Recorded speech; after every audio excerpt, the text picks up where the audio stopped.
മുഫീദാക്ക് എന്ത് കുട്ടിയാ? എന്ത് കുട്ടിയാവുന്ന? ആൺകുട്ടിയാ? എന്ത് കുട്ടിയാവും പ്രഡിക്ട് ചെയ്യാം? ഇപ്പൊ ഓൾറെഡി 2 ആൺകുട്ടികളാണല്ലോ, അപ്പൊ ഒരു പെൺകുട്ടി ആയിക്കോട്ടെ തന്നെയാണ് എനിക്ക്. പെൺകുട്ടിയാവട്ടെ. റെയ്ഹാബി പറയും എന്ത് കുട്ടിയാവും മുഫീദാക്ക്?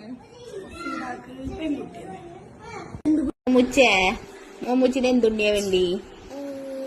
പെണ്ണുണ്ണിയാ? എനിക്ക് വേണ്ടിയത് പെൺകുട്ടിയാണ്. 2 ആൺകുട്ടികളാണല്ലോ, പക്ഷെ എനിക്ക് ആൺകുട്ടിയാന്ന് തോന്നുന്നത്. അങ്ങനെ അമ്മായിക്ക് എന്താ കുട്ടി? അമ്മായിക്ക് എന്തുട്ടി അമ്മായിക്ക്? ഉമ്മച്ചിക്ക് എന്തുട്ടിയാ? പെണ്ണുണ്ണിയാ? എന്റെ ഉള്ളിൽ മണിമുത്തായി